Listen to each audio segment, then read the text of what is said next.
Indian cricket is on the verge of losing its greatest heritage, something we all take immense pride in, its batting legacy. India ने हर एक generation में एक greatest batter produce किया है। पहले थे सुनील गावस्कर, फिर आए सचिन तेंदुलकर और फिर विराट कोहली। पर कोहली के बाद कौन? Will the current set of Indian youngsters carry the baton forward? And will one of them become the greatest batter of the coming generation? Let's find out.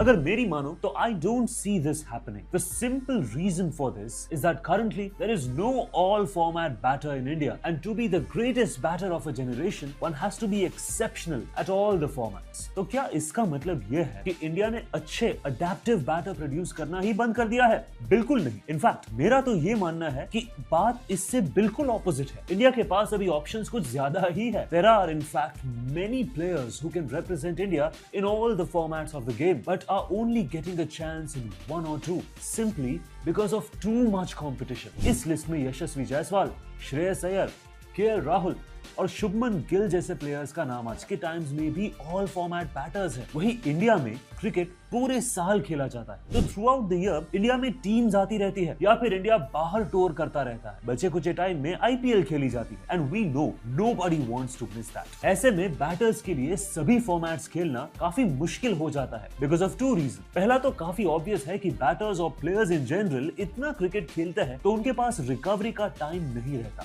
So they either opt to play one format or are forced to avoid certain formats. And the other is adjusting to the change in formats. Batters के लिए T20 से test पर और test से T20 पर shift करना जरा भी आसान काम नहीं है। माइंडसेट, अप्रोच और बैटिंग स्टाइल सभी में एक साथ इंस्टेंटली बदलाव लाना पड़ता है। इससे सभी फॉर्मेट्स की परफॉर्मेंस पर असर पड़ता है। एज अ रिजल्ट कई बैटर्स या तो सिर्फ एक फॉर्मेट चूज कर लेते हैं या फिर एडजस्ट ना कर पाने की वजह से एक आध फॉर्मेट से बाहर हो जाते हैं। अब इंडिया में सभी फॉर्मेट्स कोई बैटर खेल ही नहीं रहा, तो मेरे हिसाब से इस जनरेशन का ग्रेटेस्ट बैटर इंडिया से नहीं होगा and this is a huge setback, क्योंकि पिछले कई जनरेशन से ये क्राउन हमारे पास था। It is not merely the end of an era, but of a legacy that comprises many eras. Let us know whether you agree or not below. For more such analytical videos, keep watching Trex.